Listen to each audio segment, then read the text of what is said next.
Om.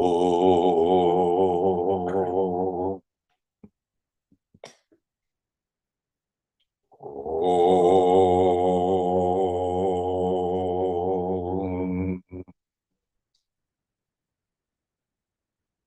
Om.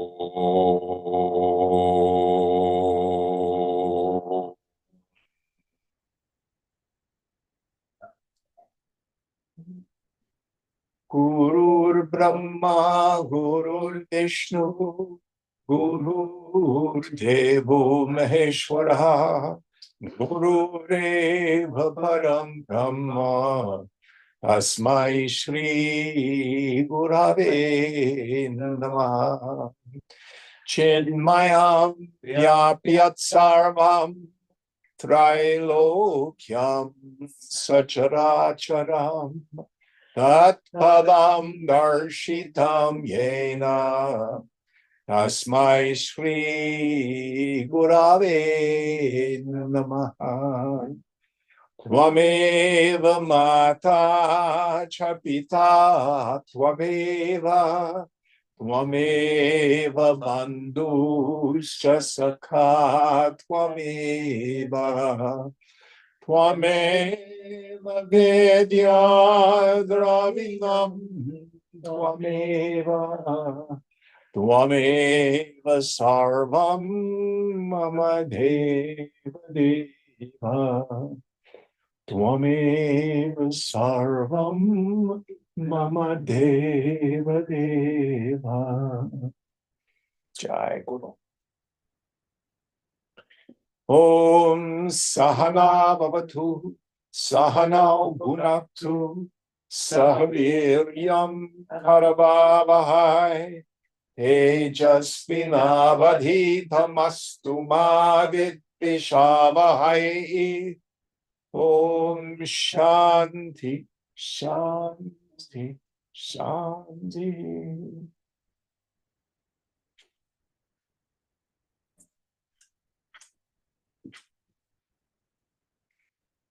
So where are we in our text? Chapter 15, number 12. Chapter 13, number 12. Chapter 15. Chapter 15, number 12. I have beans in my ears. That's right. Please. Ata jinmatra ruposi no te bhinnam idam jagat ata kasya katham kutra keyopadeya kalpana. O son, you are pure intelligence itself. This universe is nothing different from you. Therefore, how, where, and whose can be the ideas of acceptance and rejection? Yes. So again, the purpose of this text, it is a capstone text. This is not a text that's of value for beginners or even intermediate students, because we confuse the indulgent tendency of the mind with this liberty of acting with no thought of giving things up or practicing this thing. We confuse license with liberty if we're not careful. And again, true story. So many of you, I don't know if any of you actually met my friend Susan. You might have. Did you meet my friend Susan? I think on your birthday. Yeah, Sufi. And her teacher was the sheikh on the post in Konya in the Mevlevi order, a fellow named Dede. And one of the people that he authorized to teach, and whose name escapes me right now, turned out to be an alcoholic. And what is to be taken up, what is to be rejected, glug, glug, glug. And the disease progressed and he became more and more of a problematic human being who ended up harming lots of people. There was a shadow side of him that he never actually dealt with. Or there can be other particular gurus who get into trouble because they can't keep it in their pants. And they develop these relationships that are rooted in power. I'm the guru and you're the shishya, so it's all right for me to do these things. This is predatory. And then people justify it. There's nothing to be taken up. There's nothing to be rejected. It's nonsense. So we must move through attaining to yoga rudha. So I've been calling it the inner 2-year-old. I don't want to eat my broccoli. I want ice cream. That's rooted in raga, dvesha, craving and aversion. And the precondition to these practices is we must come to the place of samadrishta, equality of vision, which is a practice. And this is a capstone text. When we're established in that, when we really don't give a hoot about what's going on in the world, then we let go of the mumukshu, the one who's striving after liberation.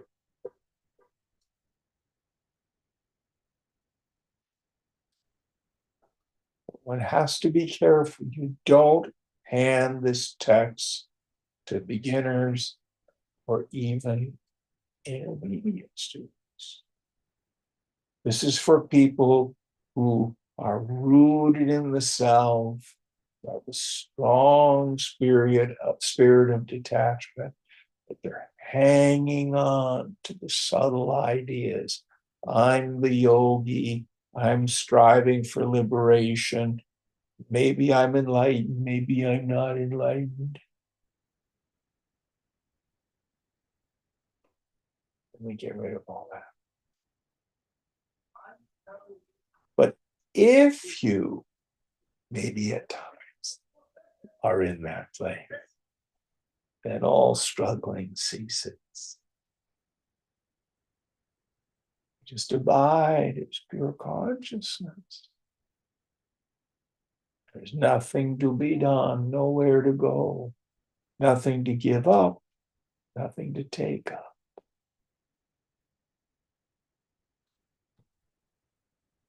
Any thoughts on this? I have a question. Yes, sir. So in the example of the Sufi person, they chose not to, I guess, work on the shadow part of their self. But like if you take an example of somebody like Ramana Maharishi, where he spent 11 years after his awakening to, do more sadhana. What they call seeming tapas. Yes. So is that because of spontaneous desire in some ways, or was that so sort of like a conscious choice of doing that work versus this? I don't know.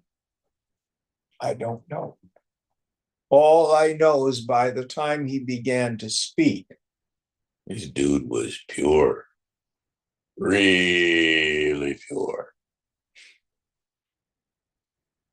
As Carl Jung says, like the brightest white spot on a country with very clean white spirituality. I misquoted him. I can't exactly get it, but he was an amazing being. His depth that he abided in the self. But whether or not removing that mumukshu happened and that purification, I suspect he probably did that in those 11 years, but I don't know. I don't know how pure he was before that period. But the biographies do talk about this 11 years of seeming tapas. That's how they do it. They don't call it tapas, they call it seeming tapas. Because he was already a knower of Brahman. So the shadow work seems to be independent of knowing Brahman. So, I don't know. I mean, the example of the Sufi person. I don't know. I'm sorry. Jen, can I ask a question? Certainly. Well, we learned in Viveka Chudamani you have to root out all the vasanas. Yes. And how are there yogis who know but still do these questionable things? Like, do they not have to work through their shadow, or do they just de-identify? They may think that they have a virtue they don't. Who's to say? All I'm saying is this person was teaching, and because of his alcoholism, he hurt a lot of people. Now, that was their karma. That was his karma. Mm. So in the larger frame of things, there's a perfection to it. So practically, what does that mean from like, Don't be a jerk. I guess It's real simple. And if you find yourself being a jerk, I don't give a damn whether you know Brahman. Work on it. that's like being open to, like, even to perceive that you're being a jerk is like somebody telling you that you're being a jerk. And Well- taking that feedback. Every comment people make is a projection of theirs. And in some sense, every projection is valid. Why are they aiming it at you and not me? It's certainly worth looking at.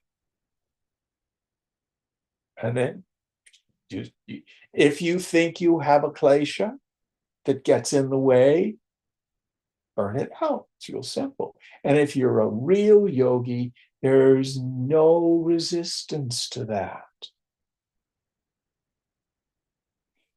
I mean, Swamiji, he took snuff, which was really disgusting. I don't know if any of you watch videos of Swamiji, you'll see him teaching away and he's so dynamic. And then all of a sudden, the camera will cut away and look at the BMI chart or look at a flower pot or something like that. Have you ever noticed that? Yeah. The reason is he's doing snuff. They don't want to have photographs of that. It's really funny. But then he stopped doing it. His doctor probably told him, no, it's not good for your health. So there are teachers who do hang on to little things. I mean, people used to rail in the Nisargadatta Maharaj because he smoked.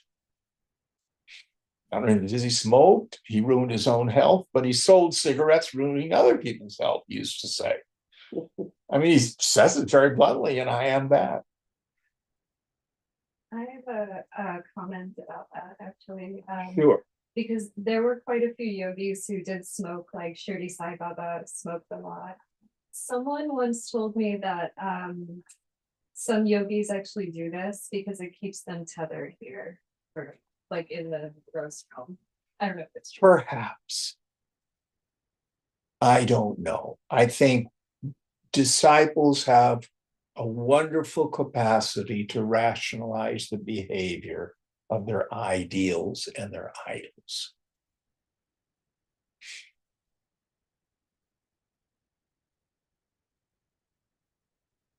You know, we come up with all sorts of spiritual romanticism.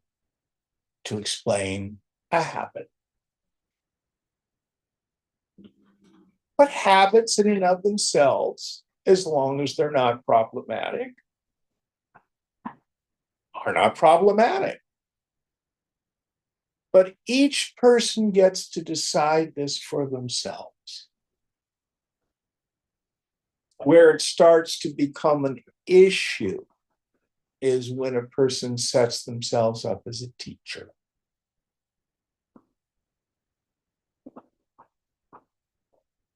And then I like to go back to Shankara's descriptions in Vivekachudamani.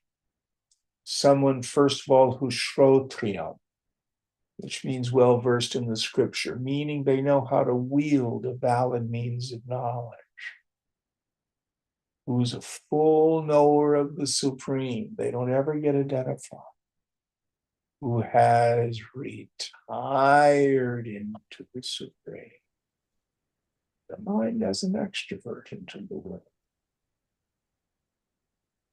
Will they have preferences? Of course they will. But you can feel it when someone has a really serious craving or aversion, unafflicted by desires. It's no longer problematic. Who's as calm as a fire that's burned up its fuel. I love that one. Because what was the fire before the fuel was all burned up? Raging at one point. So Saint Augustine says, every saint has a past and every sinner has a future.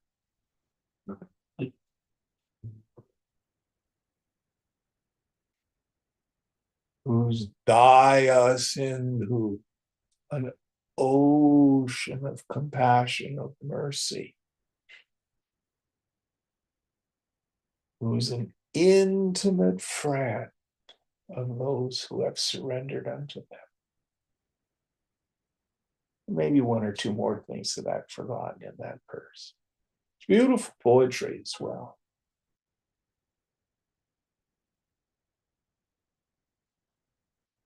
But those are things not only to, it doesn't do us too much good to be checking out and say, oh, is Wendy realized yet?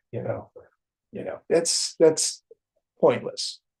It's for us to look at our own hearts, our own minds. All right, next verse. Ekasmin avyaye shante chilakashe male tvai kuto janma kuto karma kuto hankara evacha. From where will there be birth, activity, and even the ego sense? For you who are the one immutable, serene, stainless, pure consciousness. Yes, and again, this wonderful phrase that I use so frequently, Chid Akash, the space or the sky of pure awareness. So it isn't that I was a miserable being that went from lifetime to lifetime, and now I, this individual, am now liberated and free, and I'm a really important person. But I've awakened. I woke up from the dream of egoism. So does the dreamer go through some state to merge into the waker? What is it about the dreamer's life that they've accomplished that allowed them to become one with the waker? Nope, you just woke up. And the dreamer and the dream was gone. So as Gaudapada has been thundering in the 4th chapter, this doctrine of the transmigrating soul seems to be in tension with the philosophy of ajati, that the self is unborn. But it's first then. It is a relative teaching that's useful for those in ignorance to help them acquire Ch15, purity of mind. But what do we see on the realization of the self? We see this jiva was an imagination. It's jiva bhavana. It's an attitude. It's not an entity. You are the one changeless being.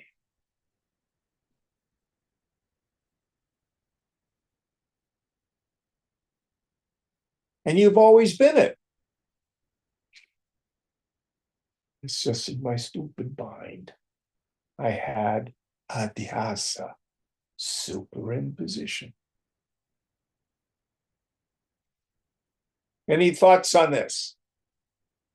Going on.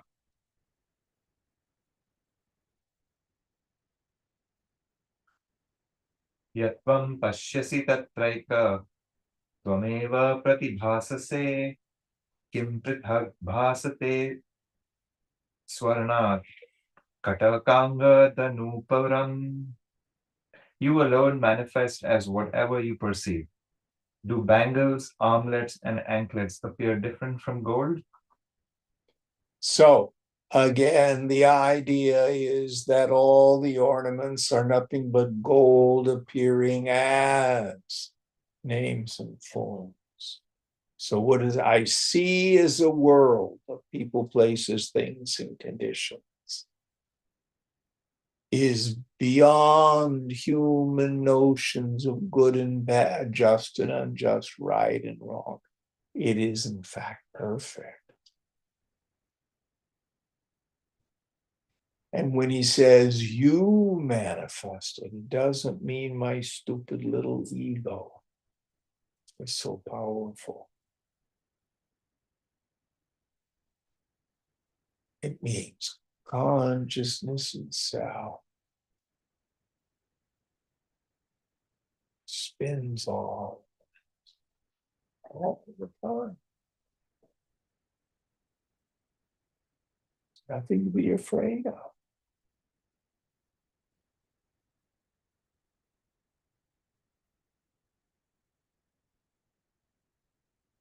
Sarvamaya, Sarvamana, that's all Maya. It's all bliss in the end.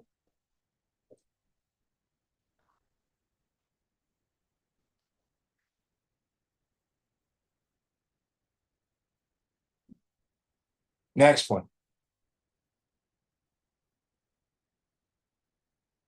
Ayam soham ayam namam vibhagam iti santyaja sarvatma eti nishchitya nisankalpa sukhi bhava.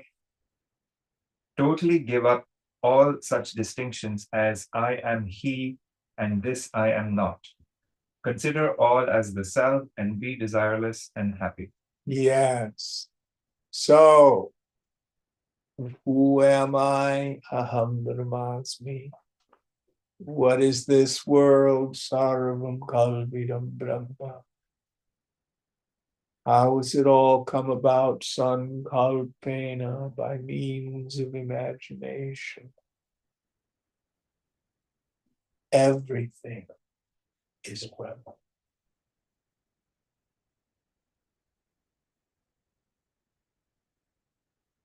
Give up notions. I'm an individual. The person over there is separate from me, inherently joy giving or misery producing.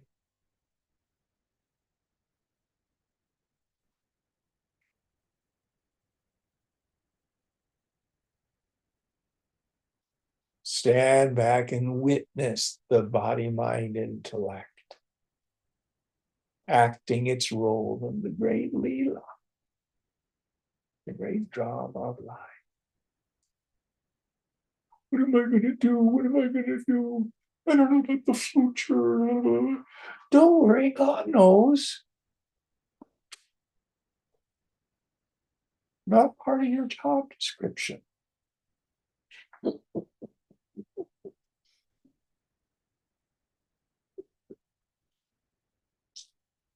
What's your job description? First and foremost, don't be a jerk. Do good, be good. Do what's in front of you. Serve the society.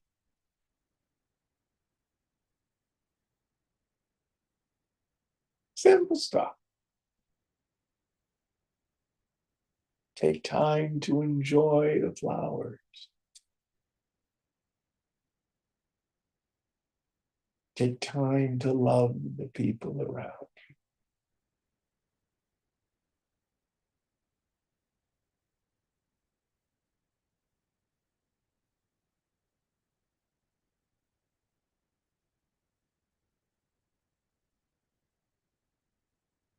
That doesn't mean that we don't have sorrow.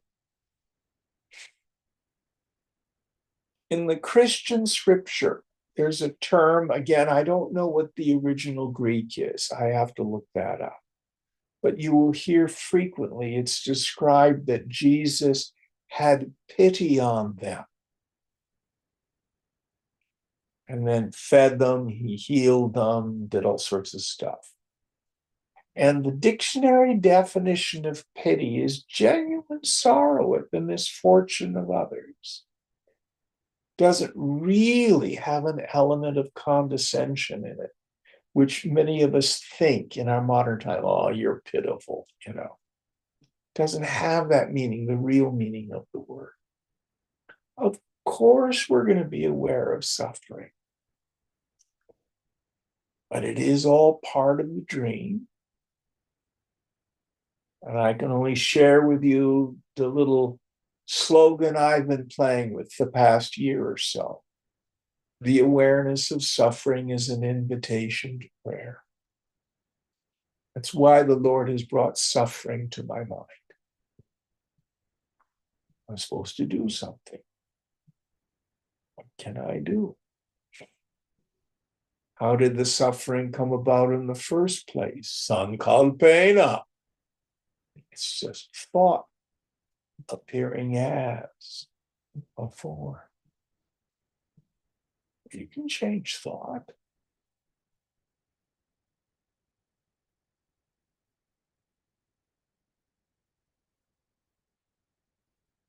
Change the thoughts, and the world starts to change for you.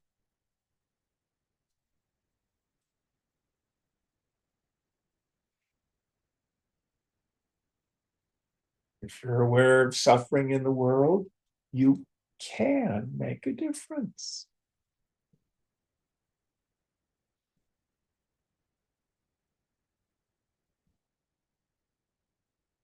And this is such a part of Buddhist Vipassana practice, because at the end of every Buddhist retreat I've ever heard about, they do the metta meditation.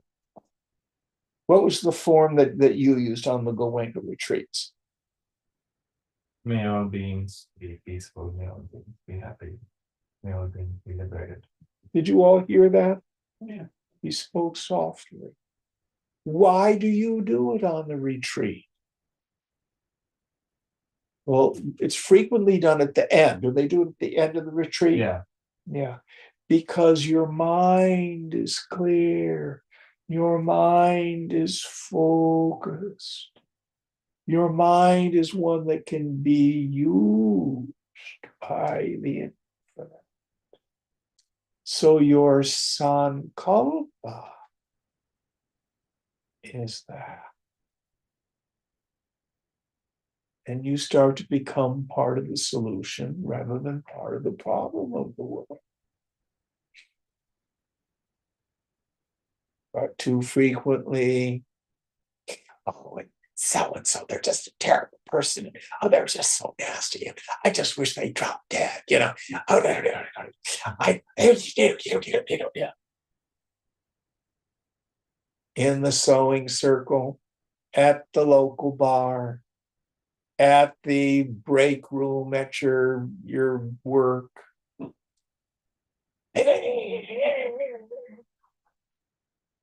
Thank God these people also believe their minds are not powerful.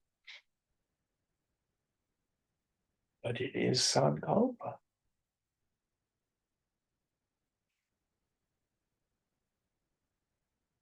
It is Sankalpa.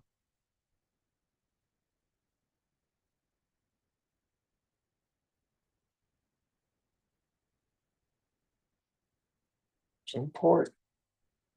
It's important. All right, next verse.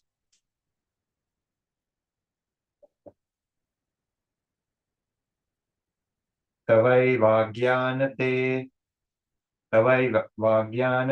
विश्वम् त्वमेक परमार्थतः त्वत्तोऽन्यो नास्ति संसारी न संसारी न कश्चन. It is through your ignorance alone that the universe appears to exist. In reality, you are the one. Other than you, there is no individual self, Jiva, nor supreme self, Atman. Yes. So the sense of individuality separate from the supreme is an illusion. And the world appears to me as real and solid and separate because of spiritual ignorance. You can take a verse like this, and we always look at it in two ways. In Nirvikalpa Samadhi, when the mind's thoughting has ceased, the individuality and the world are God, just like they are in deep sleep. But you're not unconscious, you're fully conscious.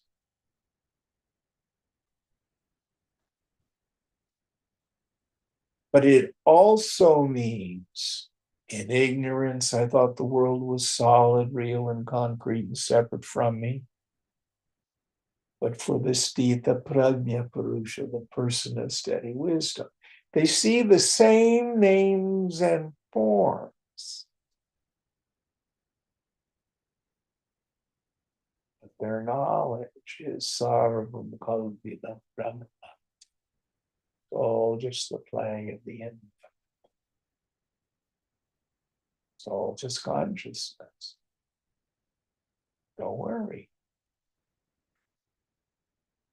All okay.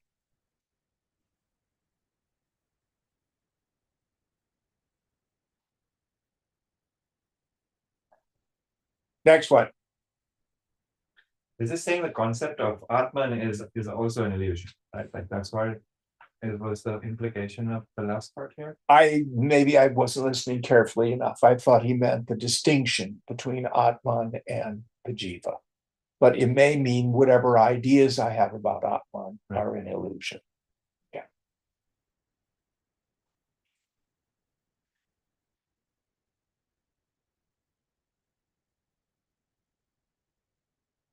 Interesting. Please go on. Bhranti matram idam vishwam no kinchit iti nishchayi nirvasana spurti matro no kinchit iva shamyate.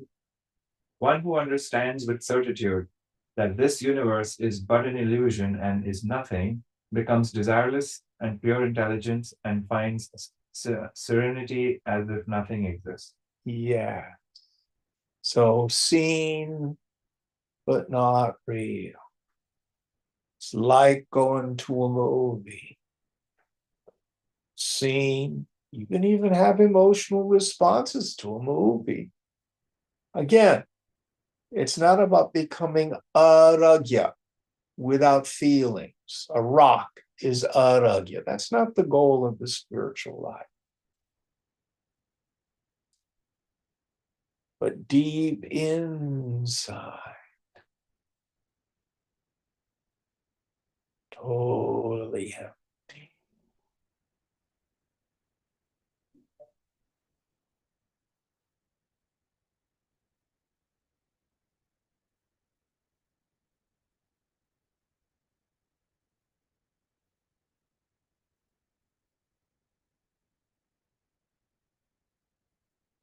Totally.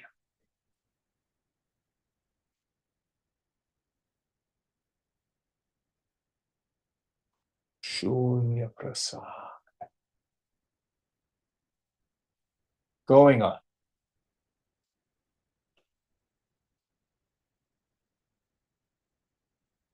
Ek eva bhavam bodha vasiraste bhavishyati nate bandhosti moksho va kritakritya sukham chara. In the ocean of existence, the one self only was, is, and will be. There is neither bondage nor liberation for you. Live fulfilled and roam about happily. So the moment of realization is not, I was a bound person, and now I've become a liberated person. I'm enlightened. So now you've got to be extra special, careful around me, Nonsense. Don't try to be an enlightened person. No, you are Brahman. And no personal sense of self is real. There was no real being in bondage. There's no real being that becomes liberated. Is there something transformative that happens to the mind? Yes. We don't want to use a verse like this to say there's no such thing as self-realization. Why don't you go shoot heroin? That's just a rationalization of our suffering. It's not saying that.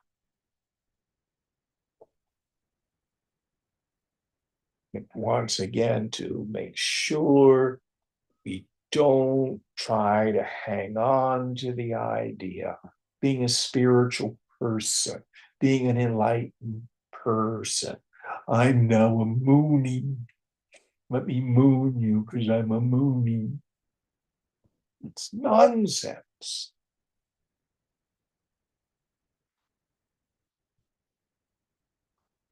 Be Brahman. No, you are Brahman.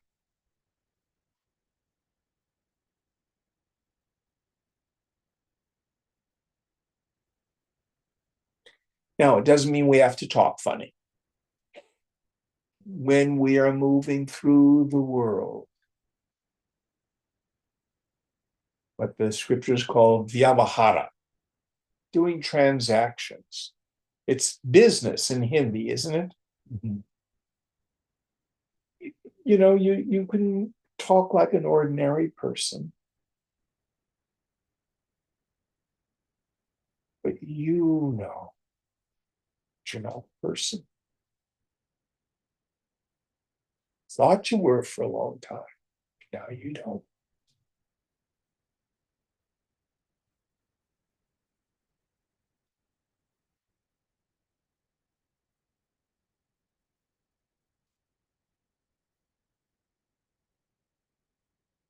All right, going on.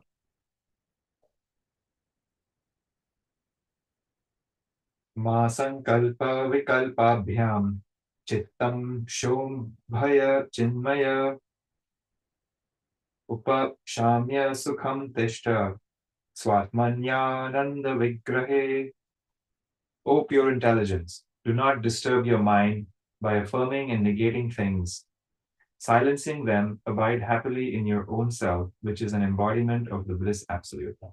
So in our practice, we have meditations of assertion and meditations of negation.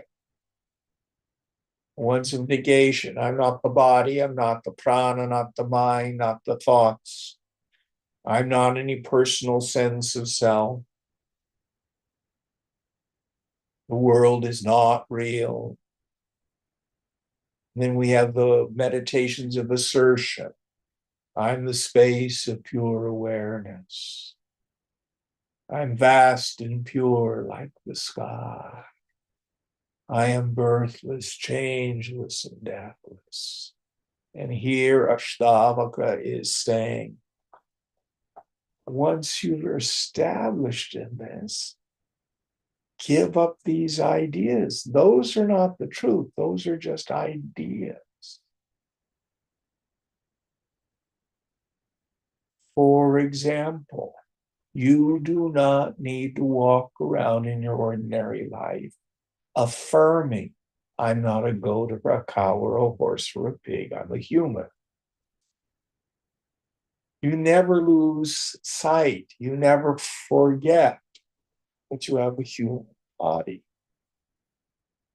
Likewise, for the sthita prajna, it's the most obvious thing.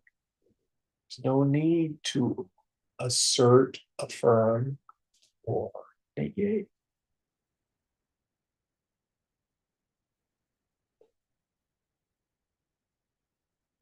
Unless you get in trouble, then you may need to do some practice. Only you get to decide that.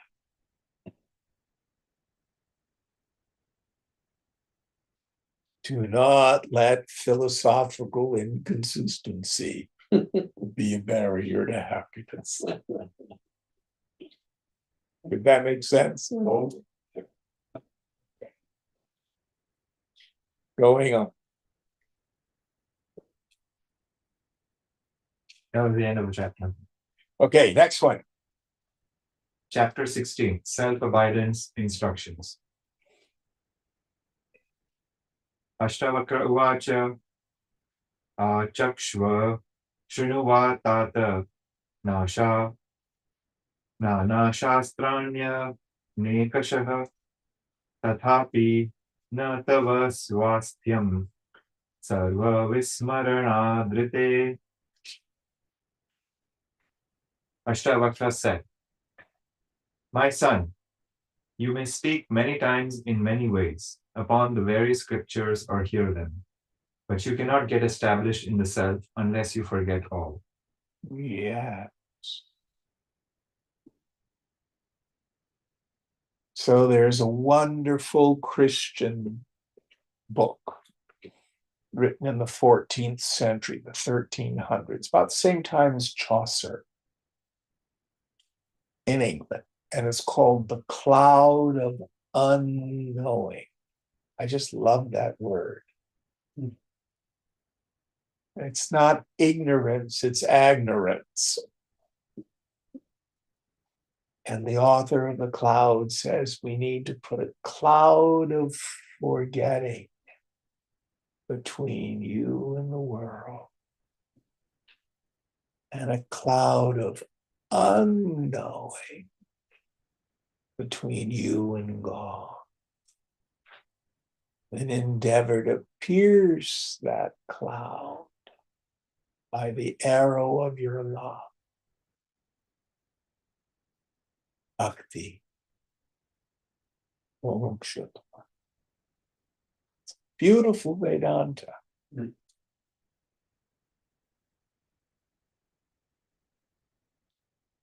Or the Master Jesus said, in a moment when you take no thought,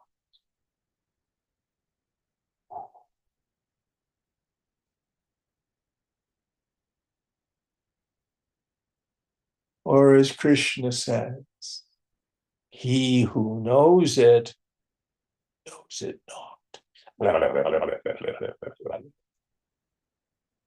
She who knows it not, whose unknown mind knows.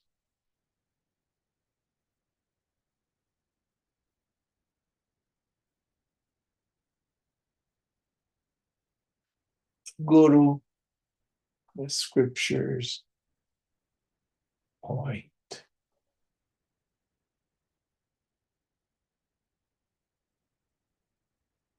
You must go there.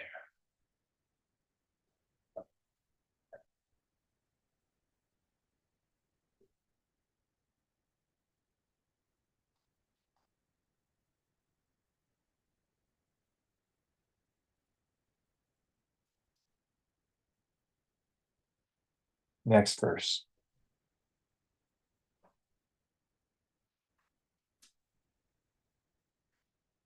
Bhogam karma samadhim va guru vignya tathapi te chittam nirasta sarvasham athartham rochayishyati. O wise one, you may enjoy the world or undertake work or practice mental concentration samadhi, but your mind will still yearn for your own true nature, which is beyond all objects and in which all desires are extinguished. Yeah. So you can practice meditation, you can go after the world, you can work very hard, work at all sorts of spiritual practices, pranayama, chanting mantras. These are not bad. They are incredibly helpful. Again, it's not right, wrong. It's first bad. Until we get some Ch15, some purity of mind.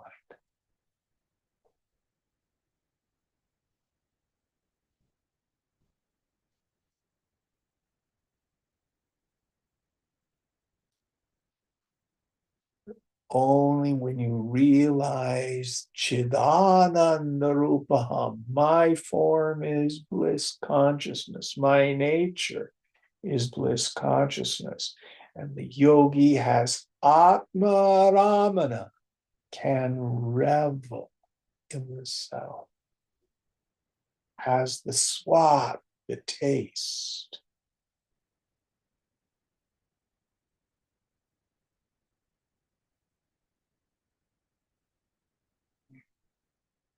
Everything becomes simple and clear.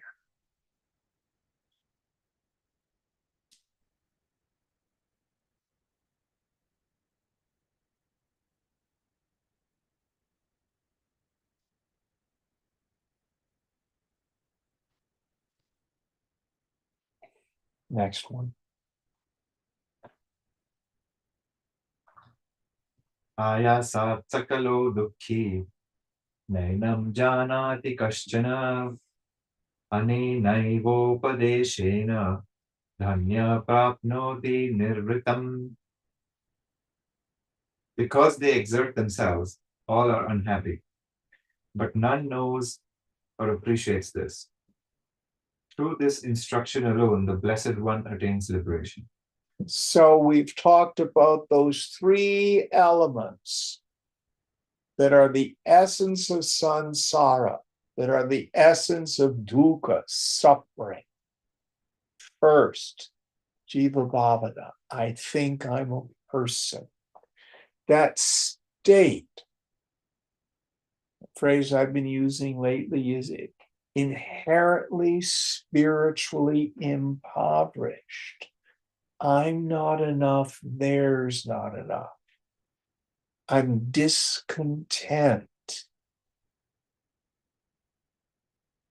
restless. Second idea, the solution is a goal. The goal only takes two forms. I either need to fix the world, bigger house, better boyfriend, get rid of the husband, change the politics, lose 20 pounds, color my hair, or I need to change me. I'm such a terrible person. I need to become better. I need to be not so dingy. I need to not be so critical. I need to be more generous. And what Ashtavakra is dressing here is the third element, kartavya. Kartavya, the literal translation is obligatory actions. I must do this. This deeply rooted belief as a result of my struggle, my labor,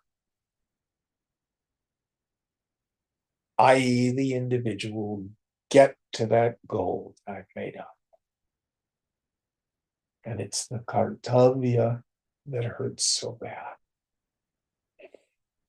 It's always some form of craving. Raga, dvesha, bhaya.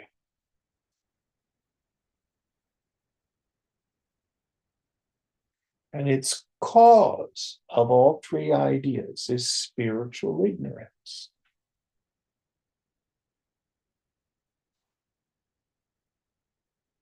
With spiritual direct experience, all my strivings cease. The body will continue to work because of its past prarabdha, but I no longer struggle.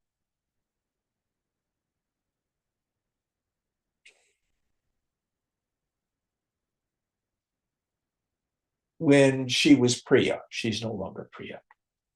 She came up with the expression, correct me if I've not got it right, radical perpetual acceptance. I just said perpetual acceptance. But yeah. Well, I added a bit to them.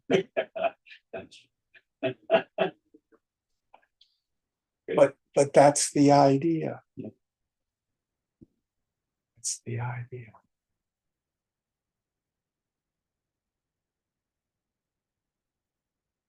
All right, next verse.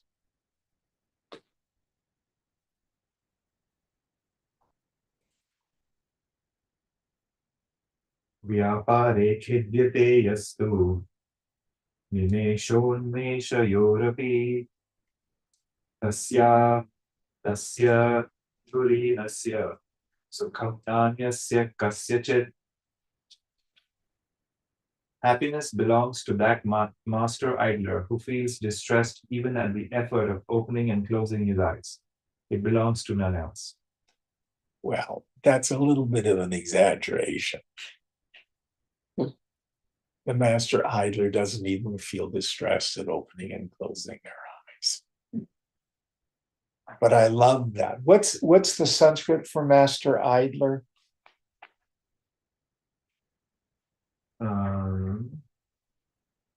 Alasya dhurinasya. Alasya dhurinam. Alasya durina? Yeah. I love that expression. There's nothing left to be done. Nothing left to accomplish. Well, what if I'll never do anything? Oh, you probably will.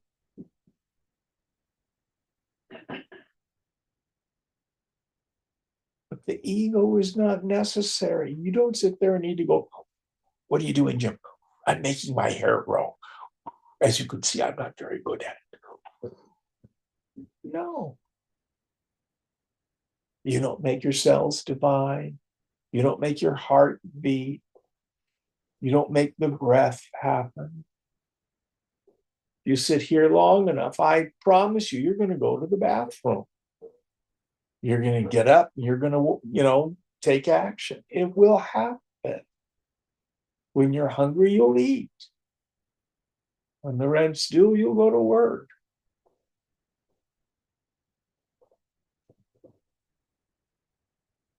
But it's not about, oh, that's going to fix everything.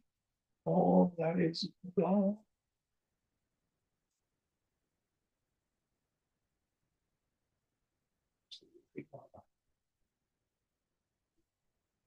Next verse.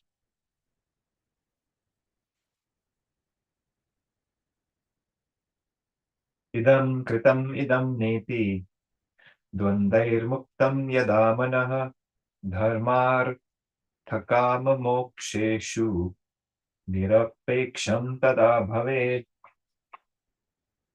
When the mind is free from such pairs of opposites as this is done and this is not yet done, it becomes indifferent to righteousness, wealth, desire, and liberation. Yeah. Notice what the last one is. It's not that you have given up striving for liberation because you don't think you can have it or you think it's not real. But all the doubts are gone. No more question.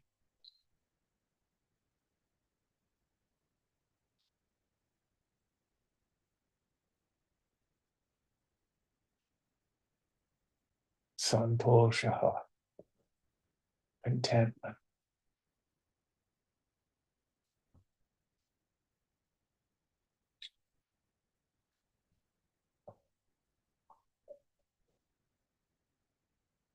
When you feel like getting up and playing the guitar, there's nothing to be gained by not playing the guitar.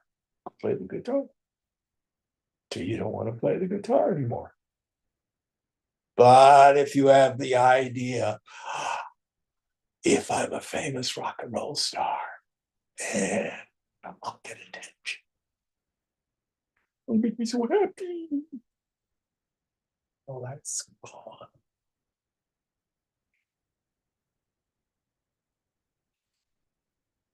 I had a student come and say, Jim, why don't you go around and give Dharma talks like to 100, 150 people and organize all this stuff? And why in God's name would I want to do that?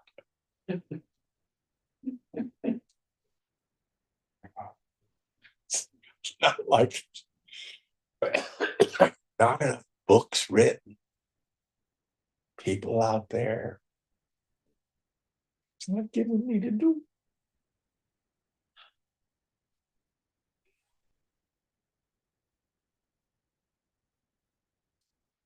It's giving Swamiti to do that, though. Going on.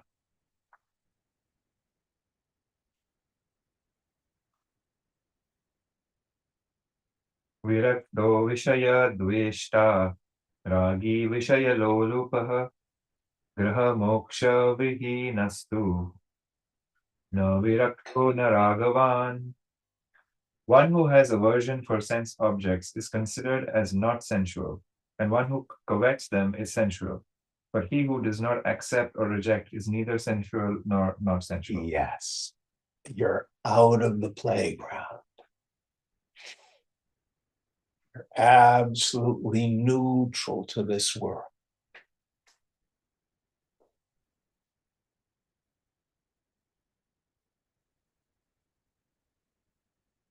And if you must have a guiding light,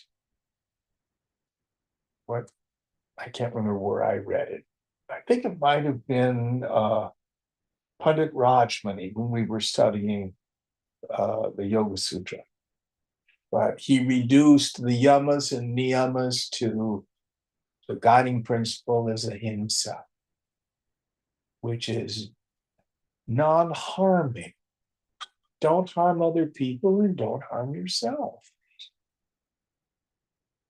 That's good enough. You can just do that. Then do as you will. But never forget the dharma of the body is karma. Oh, it doesn't matter. I'll just drink, get loaded every night, fuck around all the time. It's all an illusion. It doesn't matter. I'm free. Then don't complain if you're sicker than a dog. Because the dharma of the body is karma.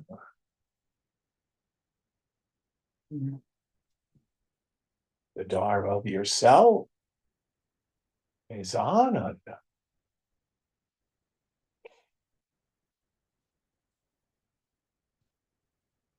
But we got to make sure when we read verses like this, it's true for the person of steady wisdom. There's no rules. I like to use the expression, the Stita Prajna is out of control. That's no longer what life is about. But I promise you, just because you're abiding in the self, if you shoplift at the supermarket, they're likely to put cuffs on you, except in Oakland. Sorry about that.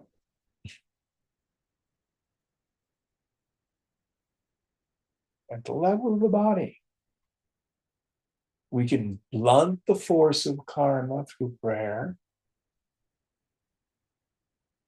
through tapas. But that's what the body is. It's a product. It's product of karma. That's literally what the body is. Any thoughts on this? Next verse.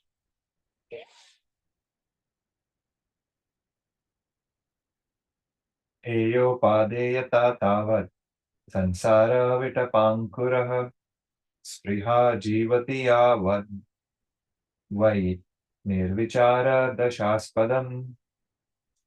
As long as desire, which is the root of a state of non-discrimination, exists, so long there will indeed be the sense of acceptance and aversion, which are the branch and sprout of the tree of samsara.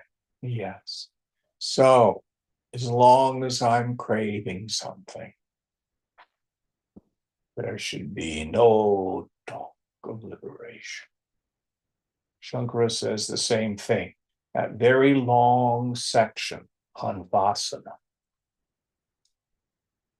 If the mind still extroverts seriously into the world, and only you can decide that, there should be no talk of liberation. The annihilation of the vasanas here and now is considered liberation by us. Well, how do I know? You'll know.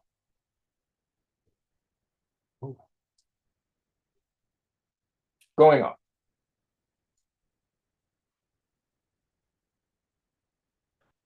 प्रवृत्तौ जायते रागो निवृत्तौ द्वेष एव हि निर्द्वन्द्वो बलवद् धीमान् एवमेव व्यवस्थितः. Activity begets attachment, and abstention from it generates aversion. The wise man is free from the pairs of opposites like a child, and indeed is well established in the self. So there's this long section in Gita. What is actionlessness in the midst of action? And what is action in the midst of actionlessness? We need to understand that the body always acts. Sitting still is an action. Not going to work is an action. No one gains freedom by refraining from action. And the self is actionless, no matter what the body is doing. Stand back, stay identified with that immovable witness.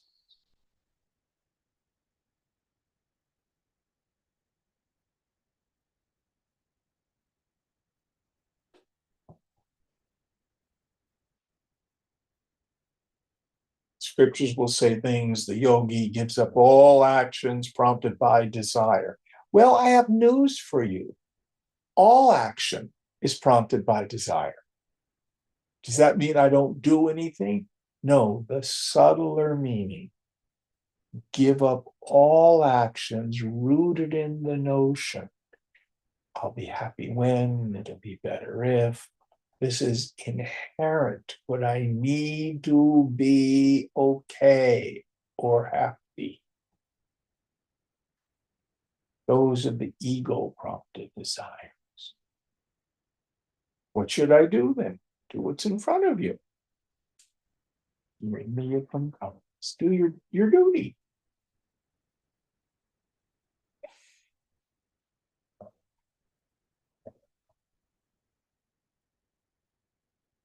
Any thoughts?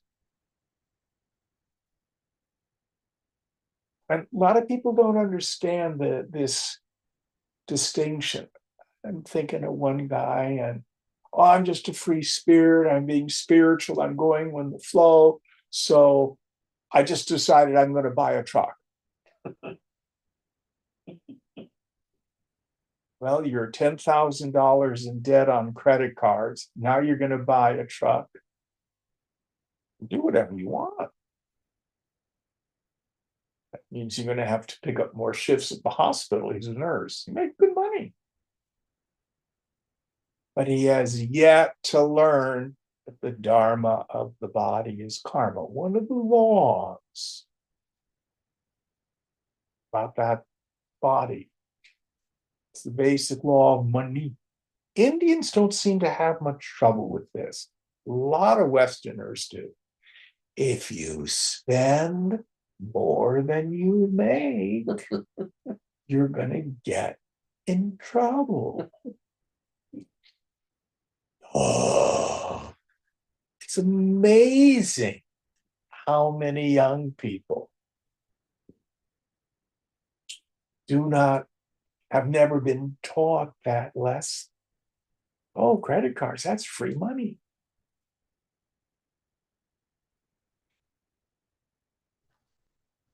Deep meditation won't pay your credit card bill. You gotta make sure. Those words of action and actionless are just so wonderful. Yeah. Because they speak such depth. I mean, because the sense of action that we had, you said, it's like everything is action in a certain way. Only if you're this can you be actionless.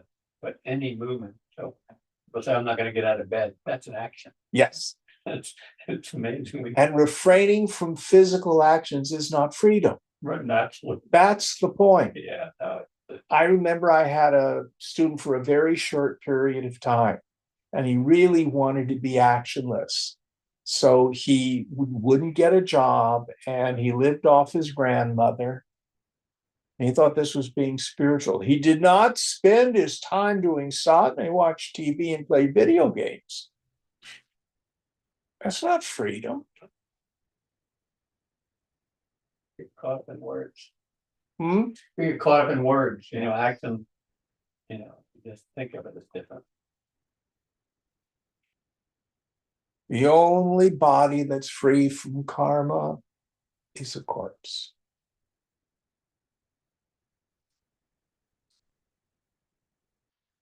All right. This is a good place to stop. What verse are we on for next week?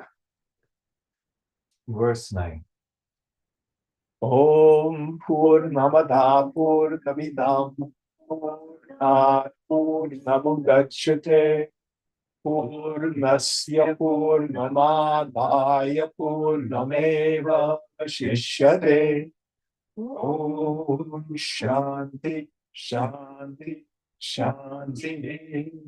Hari Om Sri Guru Pyo Namaha. Hari Om.